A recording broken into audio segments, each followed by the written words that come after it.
Isa sa pinakamagandang experience ay ang pagpaparito ko dito sa Banawe Grandview Hotel.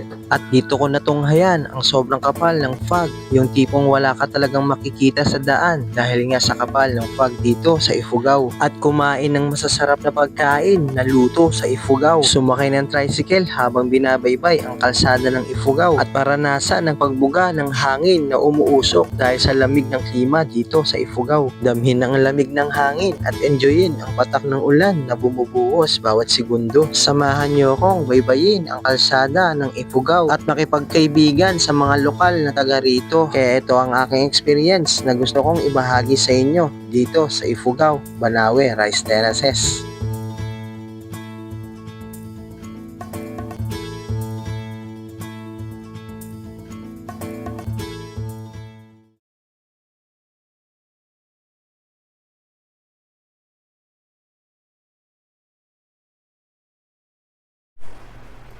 Guys, lamig dito. Umusok ang bibig ko. Magiging dragon na ako. Oh, magiging dragon na ako. Halakas. Halakas guys, no? Sabay-sabay humihinga. Sabay-sabay humihinga. Hey.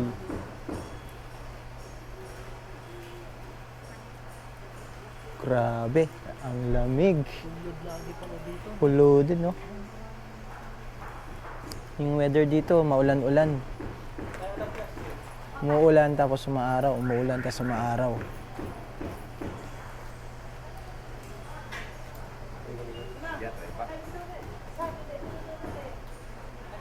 You know? Nag-enjoy sa ano eh, sa pag eh.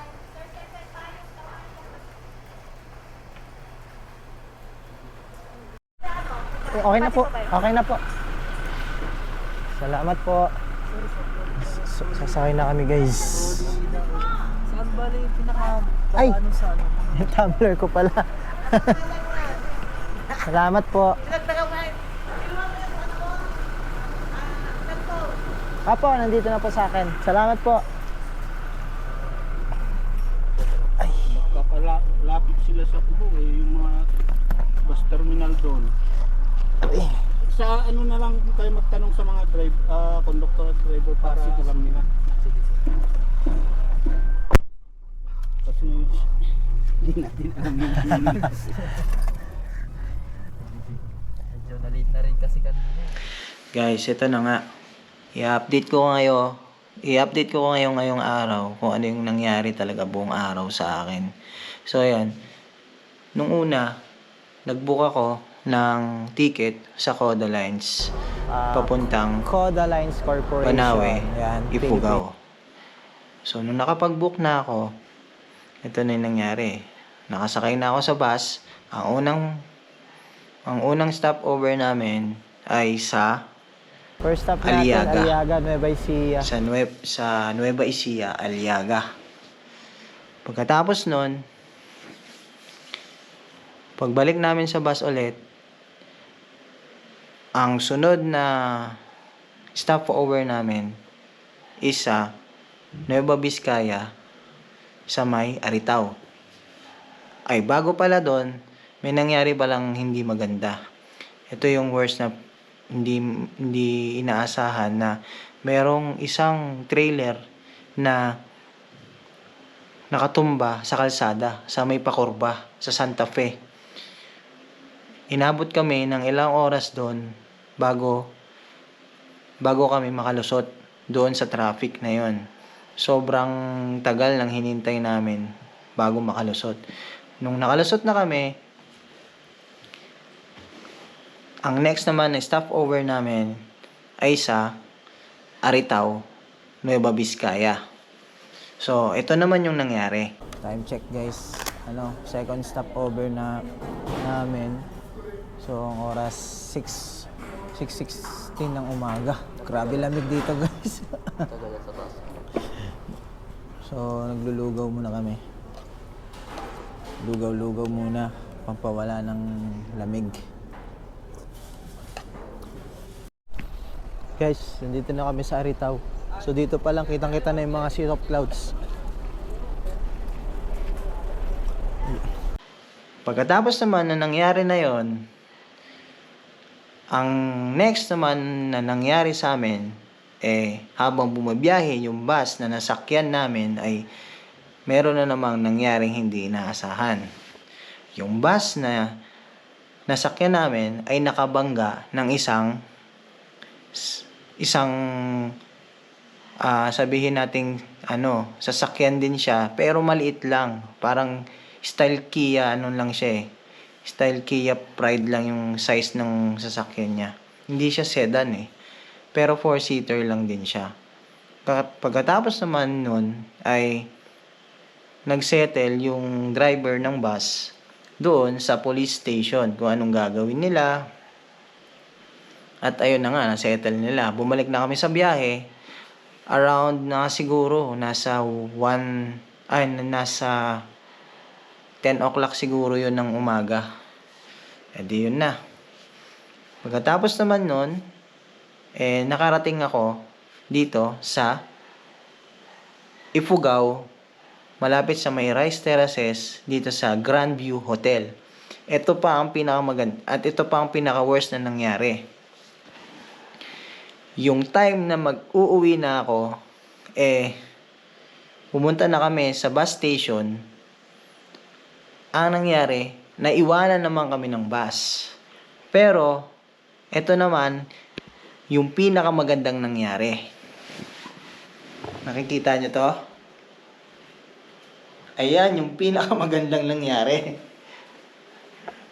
Naka-stay ako dito sa magandang higaan na to, malambot, at makakapagpahinga ng maayos. Ayan. Ito pa yung isa pang pinakamagandang nangyari. Ito pa talaga. Tingnan niyo yung CR nila. Di ba? Sobrang ganda. Dito lang yan sa Grandview Hotel. Ito pa yung isang pinaka nabibilib ako Itong inidoro nila. Tingnan nyo to. Tingnan nyo to ibababa ko. Tapos, may nang dito may nandudura. Ayan may nandudura dito. Ito ayan. Nandudura. Nandudura dalawa pa yan. Kaliwat kanan yan. Saan kayo makakakita ng ganyang hotel? Yung inidoro nandudura. Diba? So, ayun yung nangyari buong araw. Yun yung nangyari. Kaya, kung magbubook kayo ng hotel dito sa Banawe, malapit sa Rice Terraces, tapos napakaganda pa ng viewing dito, makikita mo yung buong Rice Terraces talaga. Dito na kayo mag-book sa Grandview Hotel.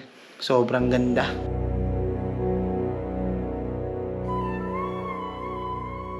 Guys, palabas na kami. Babay na muna. Ayan yung loob mo. Ganda, di ba? Palabas na kami. Guys, ito yung Banawe Grandview Hotel. Ito yung hallway nila. Ayan. Dami na ng kwarto dito. Nakarin ko lang ito hanggang dun sa paakyat.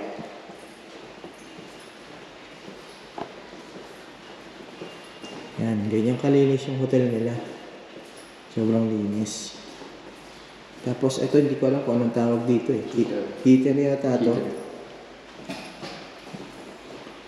Tapos, kapag nauuhaw ka, may dito, may water dispenser. Wala nga lang baso. Tapos ito, makikita niyo yung Rice Terraces. Ito na yung Rice Terraces. Ayan. Yung Rice Terraces. Ayan. Tapos meron din dito. Hindi ko alam kung control room yan. Ayan. Paglabas nyo ng hotel, makikita niyo yung main nila. Bahay ni Kuya. Yan. Banawe Grandview Hotel. Tapos, ito yung entrance nila na gate. Yan. Yan yung gate nila. Ito Ito yung entrance. Tapos, ito yung logo. Ito yung logo ng hotel. BGV Hotel. Tapos, yung view deck naman nila, nandito. Yan yung mga bagong mga kwarto na ginagawa. Ito naman yung view deck nila. 'Di ba? Yun yung mga rice terraces. Sobrang ganda. Napapalibutan ng mga fog. Grabe, lamig. Alam nyo ba yung nilalamig ako dahil sa lamig? Ay, nilalamig ako. Nanginginig ako dahil sa lamig. Grabe lamig dito, guys. Ayan, rice terraces. Nakikita. Hey.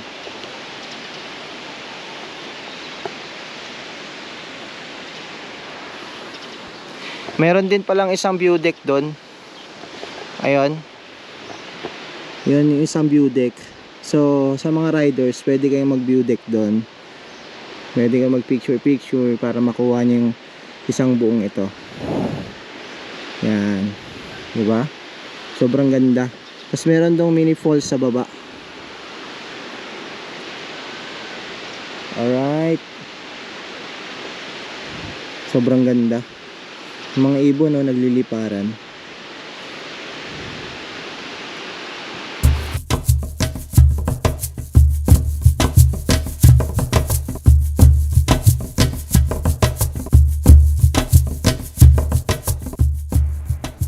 Guys, nandito na kami sa labas. Ito yung yung Banawe Grand View Hotel. Yan, maglalakad-lakad lang muna kami dito pababa. Kasi yung bus namin ay alas 8 yung departure. Yan, ang aga ng pa-welcome sa amin ng mga aso, no? Yan, mapapansin nyo, sobrang fog dito sa labas. Ito yung gilid, yan, no? Yan yung gilid ng natuluyan namin. Sobrang fog.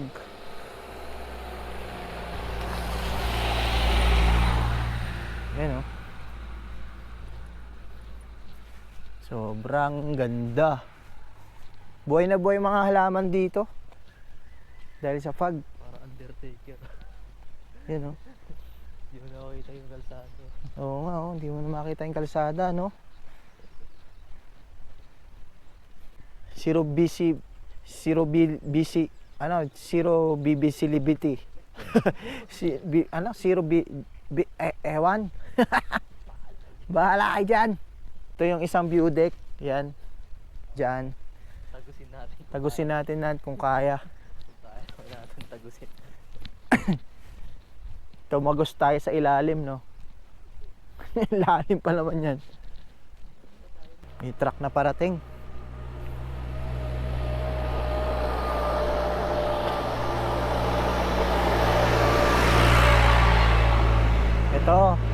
Ito yung isang attraction nila dito. Itong ano bang tawag dito? Yan, oh, Northern Luzon Region 7. Northern Luzon Region 7. Route number 109 Eagles Club. Yan, saka to. The Ifugao Rice Terraces. Ito na talaga yung Ifugao Rice Terraces. Yan, Dayanara View Deck. Dito kayo magbi-view deck kapag gusto nyo. Grabe. Ayan, oh. Makikita nyo sa ilalim, sobrang fog. Nababalutan ng fog yung kapaligiran, no? Yan. International Soft Sigaw and Engineering landmark. So, Ifugao Rice Terraces. So, yan, yung view deck. Dito, mas maganda mag-picture dito. Guitar Eagles. Ito. Eagles. Ayan, oh. Guys, habang naglalakad nga kami, may nakita ako dito na parang may pagka ano siya, landslide. Ayan yung troso, bumagsak. Bumagsak yung troso, no? Tapos dito merong man-made na ano, yung naagusan na ng tubig. Yan. So tatalunin natin to. Ay, siya. Ayan, no? Laking troso. Bumagsak doon yun sa tuktok. Grabe. Sobrang ganda dito. Ayan, no? Umuusok yung bibig ko pag humihinga. Apakaganda talaga dito. Sobrang tahimik. Yan. Tapos kailangan may dala kayong payong kasi maambon-ambon. Tapos mababasa yung gamit nyo. Kailangan lahat ng gamit nyo dito may takip, may waterproofing, may o kaya rubberize para hindi basta-basta nababasa. Yun. Sige, tapos meron ditong aso. Nako ka, baka ano pa tayo. May aso dito, guys. Baka bulin tayo.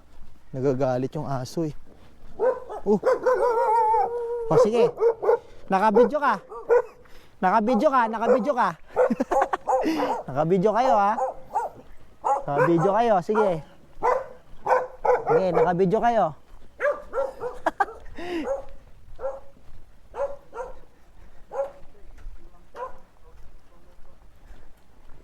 Kala nyo, ubra kayo sa akin, ha. Nakasakay na kami ng tricycle. Nakasakay na kami ng tricycle, guys. Ito. Alas 8 kasi habulin na. Ito yung paligid, oh. Fair Street.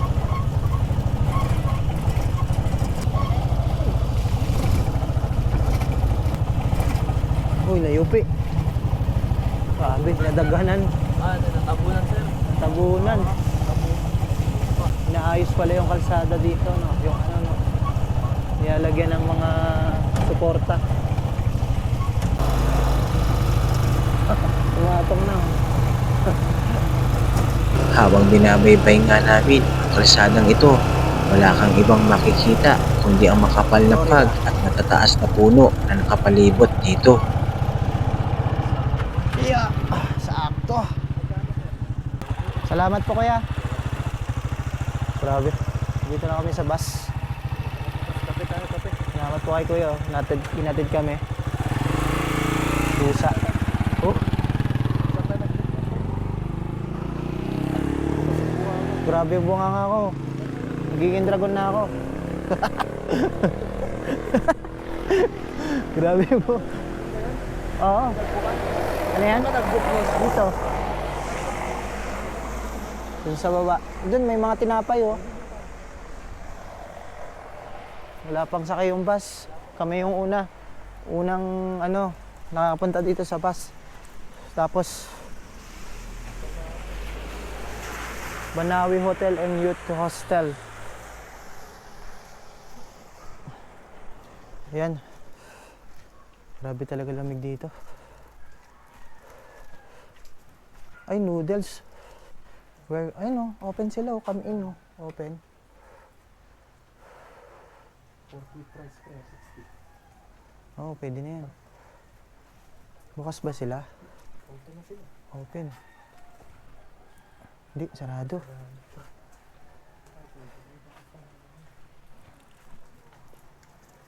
Doon na lang tayo sa baba. So ngayon guys, nandito muna kami sa Terrace View. Yan, Terrace View upang mag-almusal ng silog meals nila dito. So bago kami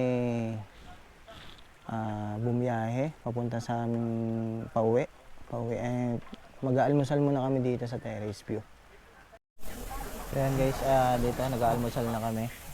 Ito yung almusal namin, baling silog. saka with kape, with coffee. Yan. Kain muna tayo.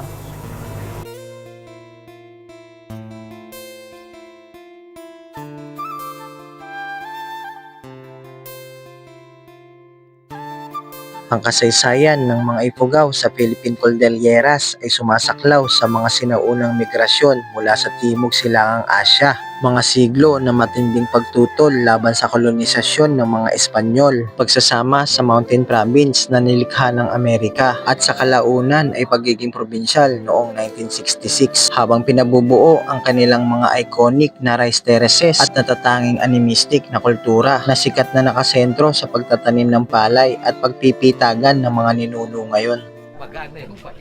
Opo. Salamat po. Salamat po. Ano po pangalan niyo? Nard! Nard po. RC. Salamat po. Salamat po. Yan, diyan kami kumain. Kay tatay yan. Ang sarap ng luto niya. Yung, anong tawag doon? Maling silog. Ang sarap. Sarap ng luto. Salamat sa iyo, tatay Nard, sa pagluto ng aming almusal. Ngayon ay sasakay na ako ng bus. Guys, pauwi na kami. So, ang ganda talaga ng view dito. Grabe. Sulit yung araw na to. So, maraming salamat sa iyo kung nakabot ka sa vlog na to. Hey.